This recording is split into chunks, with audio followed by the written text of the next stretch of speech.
Hello everyone, happy December, and that means Marcy's journal is out! It was supposed to come out in November, but it got delayed, but I got it. It came out on the 6th, but it wasn't delivered for me until the 8th, so I had to wait 2 days, but read the whole thing, took a bunch of notes, gonna talk about it, kinda in the same style as my individual episode reviews, where I'm just gonna be like, talking about different stuff that happens, kind of giving you a little summary. And I'm going to be going in chronological order through the book, but there are a couple of parts where I'll be jumping around a bit. It's not a perfect system. I was going to take pictures of the pages and then like show and then like post them up, but then I'm just realizing I'm like, I don't need to do that. I can just show you the pages while I'm talking about them.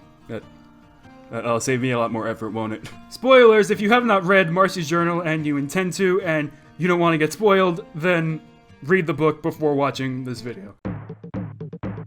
We open up, we see book belongs to Marcy Wu, and there is a password which the fans have decoded a while ago to be Sashi and a banana. Never change, Marcy. Opens up and properly introduces herself as Marcy Regina Wu.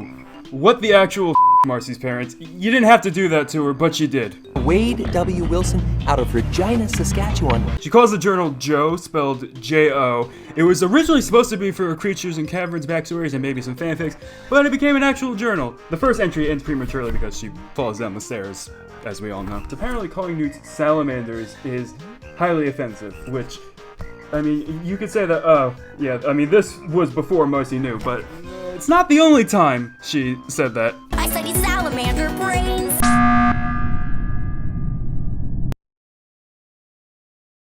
Marcy's pretty distraught that Anne and Sasha are not with her. She crosses out a part right here where she says that she didn't want to be left behind, but I guess she was.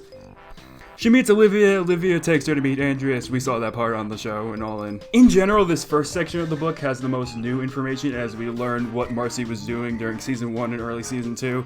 Expanding on what we saw during the theme song takeover. At the beginning, Marcy says the newts stared and pointed at her, but it doesn't bother her like it did back home. As you read this book, it becomes very clear that Marcy is treating this more like a video game she's part of rather than an actual world with living people in it.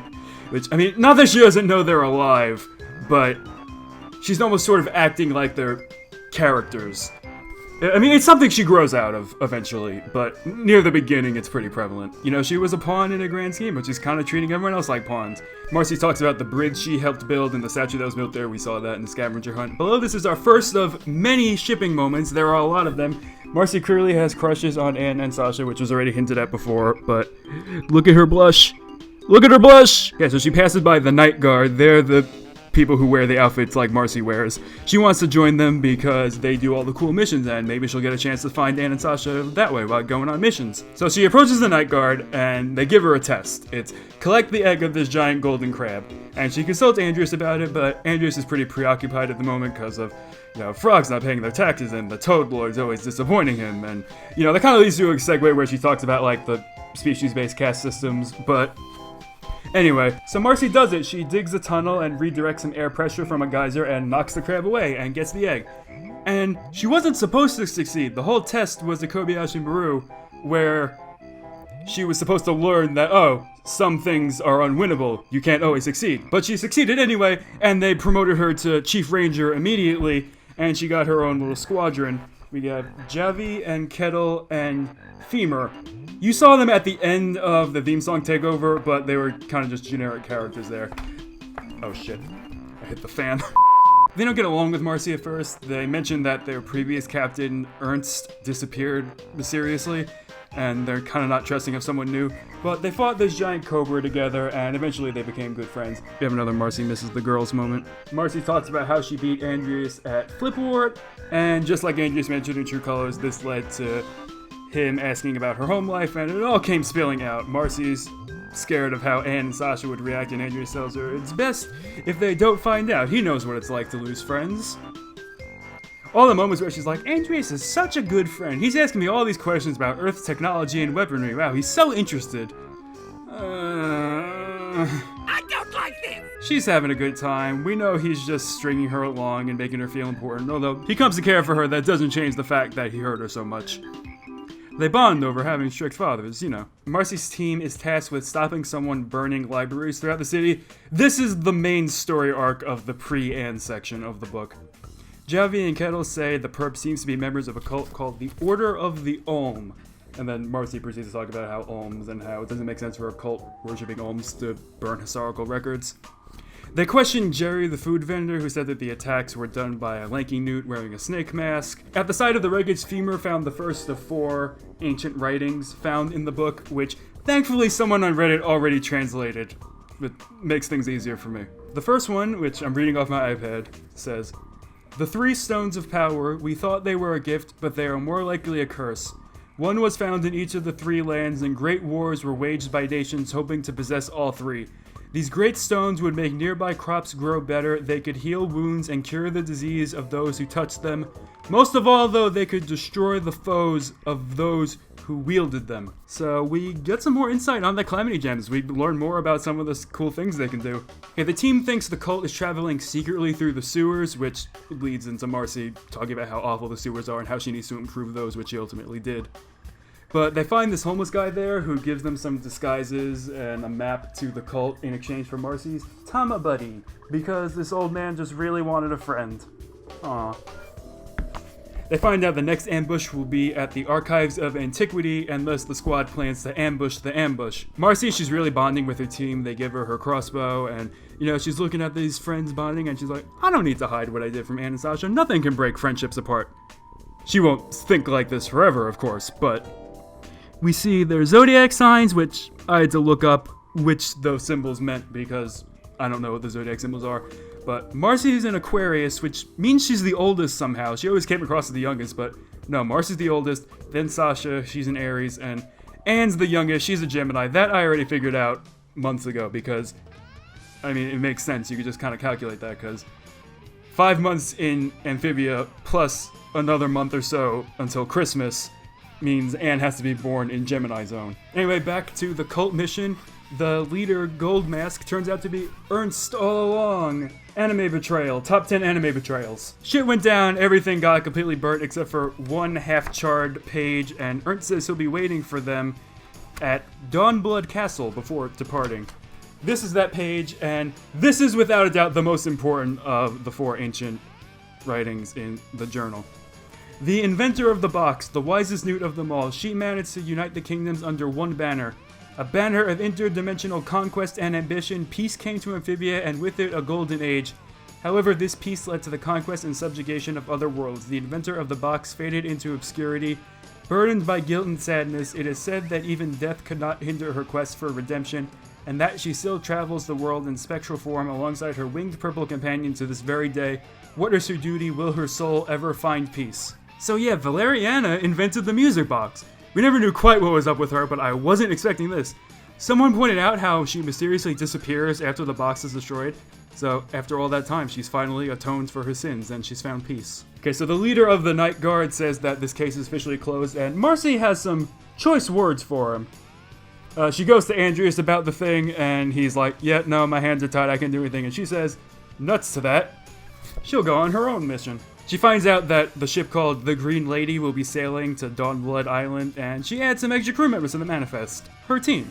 And this is where Marcy meets the coolest newt of them all, the Scourge of the Sand Wars, the defeater of Ragnar the Wretched, the youngest newt to ever achieve the rank of general in the Great Newtopian Army, Yunnan, whose last name is apparently Longclaw, and her father was an infamous knight who abandoned his comrades in a fierce battle decades ago, forever tarnishing the Longclaw family name. I guess she hopes catching this traitor and Toad will make up for her father's cowardice and restore honor to her name. Actually, Yunnan met Marcy when she was recovering in the hospital, but Marcy doesn't remember because she was high on painkiller pillar saliva. Yes, painkiller pillar. Beautiful. When they were on the boat, they were attacked by pirates, except, no, they were actually attacked by an acting troupe who were, like, method acting as pirates, but Yunnan didn't care and threw them all overboard anyway.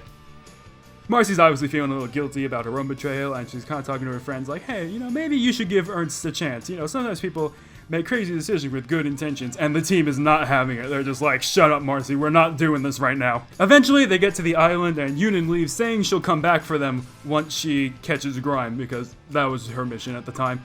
She never comes back. Great job, Yunnan.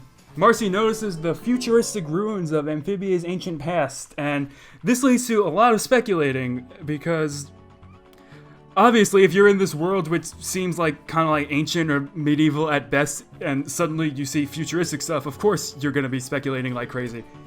She finds an ancient inscription, which she transcribes into the book. Why can't I open this page? Here it is. What will happen to us? Ever since the box left our world, we have been plunged into a new dark age. This technology we once used to control wildlife is no longer available to us. Our cities are becoming overrun with beasts and monsters which have not troubled us for centuries.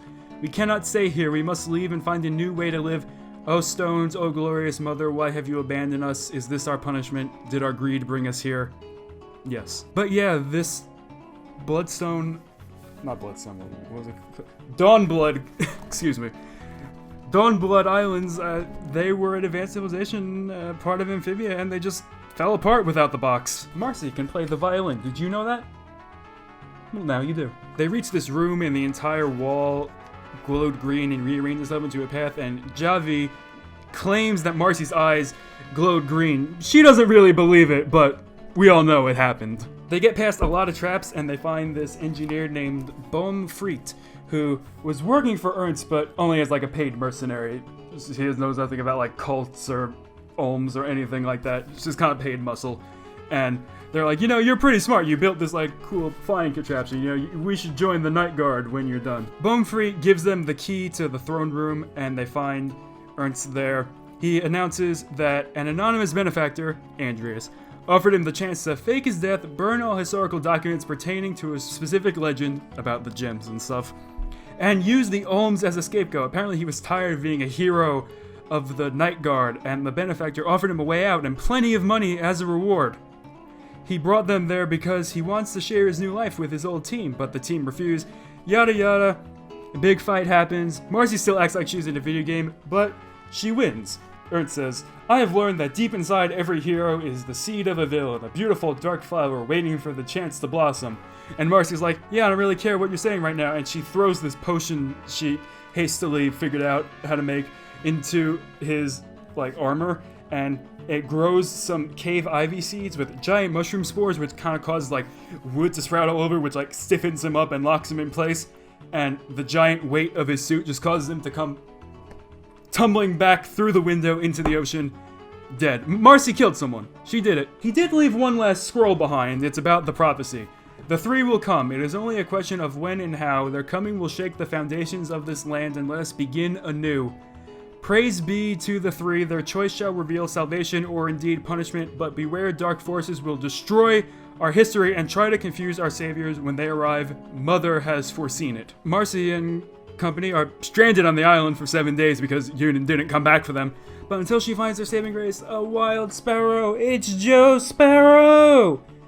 Joe Sparrow didn't like her at first, but Marcy played a song for her, and he started chirping along. Aww. But yeah, Joe flew them back to Newtopia. Bohm Freet does join the Night Guard, but Javi, Kendall, and Femur decide to retire. Marcy knows now it's time to focus on finding her friends. This is when Marcy decides she won't tell them about the music box, because she doesn't want to break up this big heart friendship they have forever. Andreas was seemingly proud of Marcy for her unsanctioned mission and promotes her to an advisor, aka making sure that she'll never go on another unsanctioned mission. He claims not to know anything about the 1,000-year-old coins that Ernst's benefactor paid him with. Immediately after that, the barbarians arrive, which means we've reached the point when Marcy is introduced in the show. And starting here, the journal is pretty much episode by episode, so it's basically like Journal 3, where it's a lot of new stuff, then episode by episode, then more new stuff at the end. So yeah, I'm going to be a little less detailed going over that stuff since it's just notes on events we've already seen. Look at how excited Marcy is that Anne's there. She can fill pages talking about her, that's what she says. And she's talking about Polly, which she says, you know, she has very pinchable cheeks, but she will not dare do it. Right here, Marcy references my favorite moment of hers, this one. No more clumsy, klutzy Marcy. Can you believe it? Your cloak's on fire. What? Marcy's really shaken up by the fact that Anne and Sasha fought at the end of season 1, and she's like, no. This will not stand. I will make sure we are all friends again. And we see the drawings that she did in the scavenger hunt episode, because, like, I think that's the only time we actually saw her, like, writing in the journal. Andreas tells Marcy that he once had 2 good friends, and she senses some regret in him, but she doesn't pry the issue. But she doesn't want her friendships to break apart like his clearly did. And eventually Marcy does figure out how to read the amphibian writing, because she does it on the show, but I guess she never got around to translating those old scrolls she found, because that would have raised more questions. She would have been like, hold on, what's this? Time for more angst. Marcy is really shaken up when Anne leaves at the end of season 2A.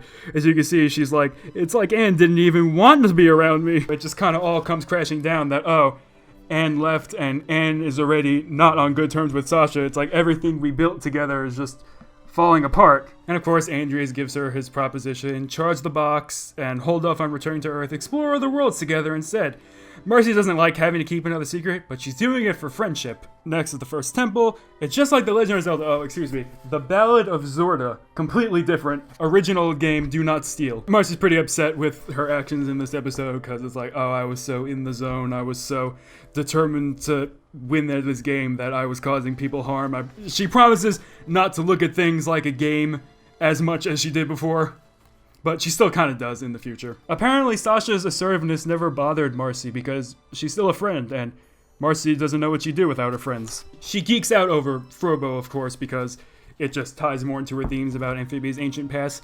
She discovers he has a list of rules programmed into him that were never activated. They were overwritten because, she doesn't know, but we know it was because of how he was hastily constructed. So that's why Frobo has free will, and Marcy's able to tell that he was made for something planned in mind, but she has no idea what that is. And she caused kind of an explosion, which I guess explains why Frobo showed up, then was absent for a few episodes, then was there again. Someone on TV shows pointed this out, and it didn't really occur to me before that, but the journal makes it really clear that Marcy is responsible for saving the universe, because at the second temple, she showed the planters some cat videos, and that is what made Anne not fully charge her gem, because she thought the planners were in danger, and if that didn't happen, then this wouldn't have happened, then this wouldn't have happened, and so on and so forth. All thanks to Marcy and her cat videos. Marcy's gushing about how confident Anne is. She would look good with a different hairstyle, don't you think? And Sasha shows up, and Marcy goes all sapphic for her for a couple of pages. It's so beautiful. And then she says she's happy that things are seemingly okay, and the trio is back together as they should be. Though she does disregard whatever tensions are going on between Anne and Sasha, because obviously the friendship they have is more important than whatever argument that was going on. So yeah, at the end of the third temple, she said they have to bring the box to Andreas, and the book reveals that this was because Marcy had figured out kind of how to use the box. She does do it in True Colors, but she figured that an expert on the box would handle it better. She's like, oh, Mom and Dad tried to take me to a new home, but you tried to take me away from the only people who truly cared about me, and we're gonna go on adventures forever, whether you like it or not. And apparently she managed to get one quick final entry out during the True Colors fiasco, while she was rescuing Sprig, or I guess right after.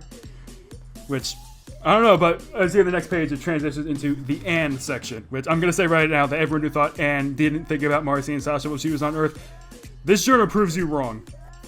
How did Anne get the journal? Because that was a plot hole we all complained about after Temple Frogs. Anne doesn't know for sure, but she speculates that Marcy just slipped it in her backpack. I rewatched the last few minutes of True Colors, and you don't see Marcy at all between when she jumps out to save Sprig and when she opens the portal, so there's a small but solid window of time where she could have slipped this into Anne's bag. Anne thinks Marcy would have wanted her to continue the journal, to keep going on, so she does. So Anne talked with her parents, and they collectively agreed not to tell Sasha and Marcy's parents stuff. That was also something we complained about in season 3, because they would give her to the authorities afterward, and keeping Amphibia a secret keeps the planners safe. But as we all know, Anne eventually changed her mind on Christmas. We do finally get some info about Sasha and Marcy's parents. The Woos didn't move yet because Mr. Wu delayed the start of his new job in hopes that Marcy would return.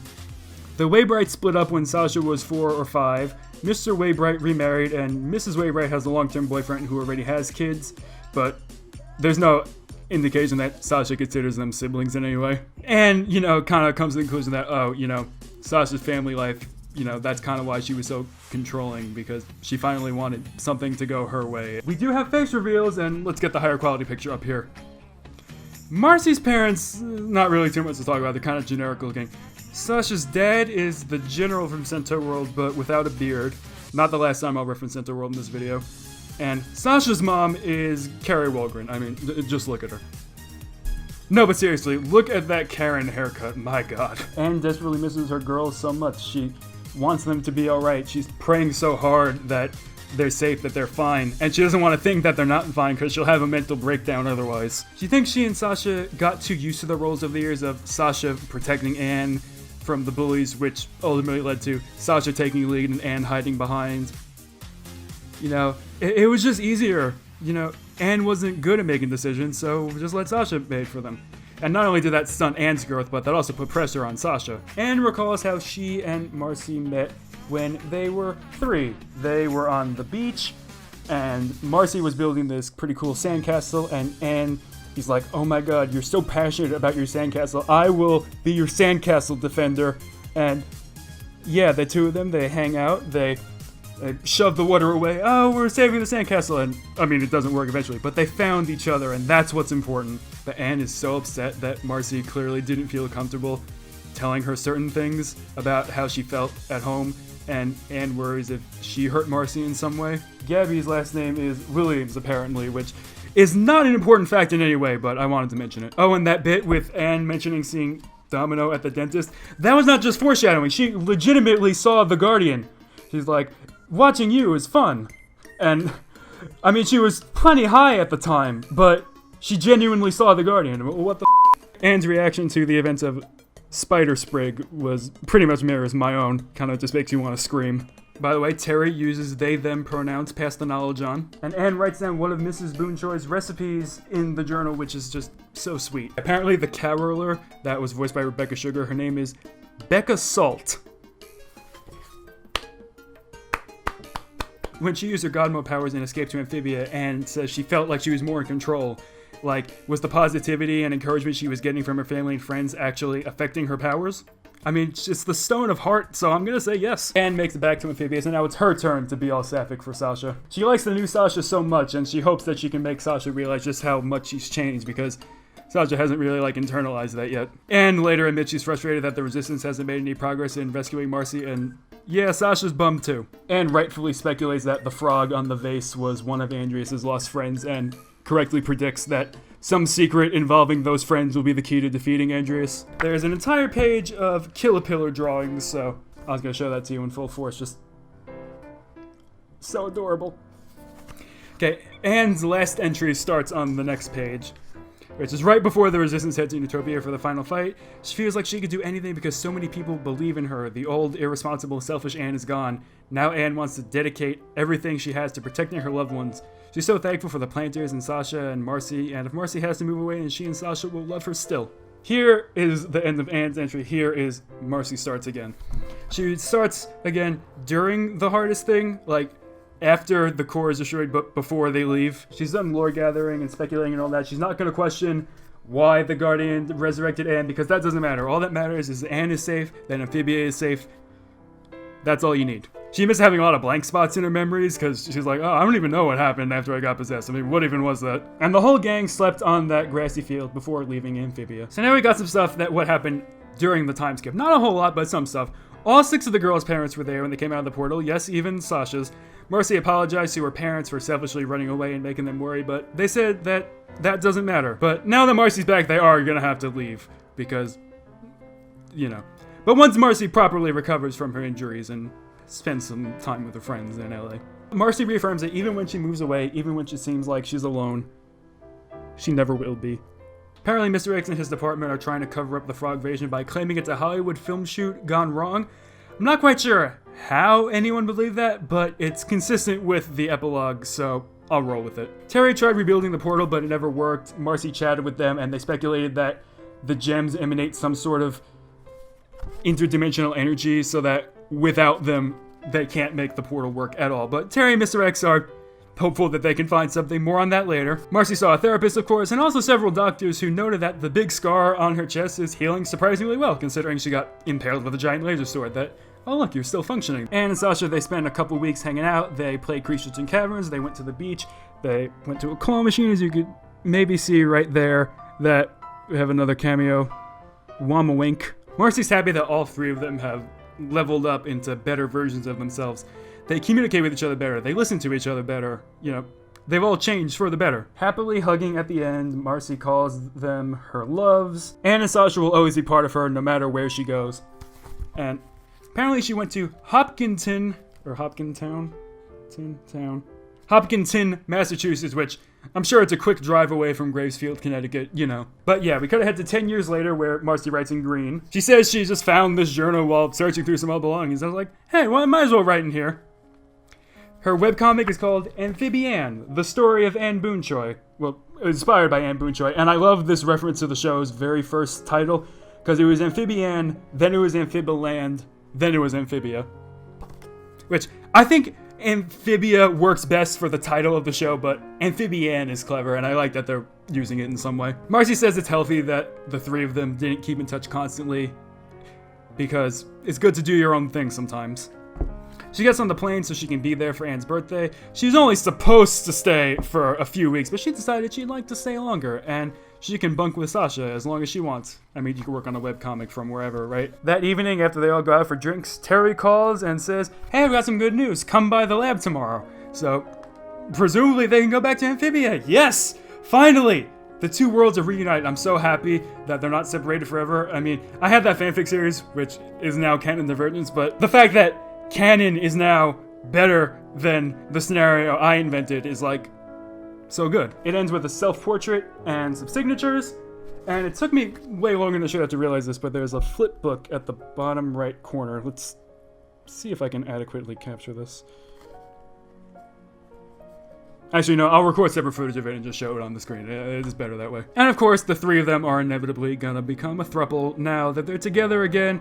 This book is filled with so much romantic feelings, it's inevitable. And if this answered some of the unanswered questions, there are still a few. Where did the brainwashing mushroom come from? Why are pink frogs rare? Who is Dr. P? I mean, it's probably Sanford Pines, but still. So anyway, I hope you all enjoyed this video. I'll see you next time, which I'm not sure what that will be. Maybe something Gravity Falls related, because I've been planning on rewatching that over Christmas vacation, so I'll probably make a video somehow related to that. We'll see. Until then, thanks for watching.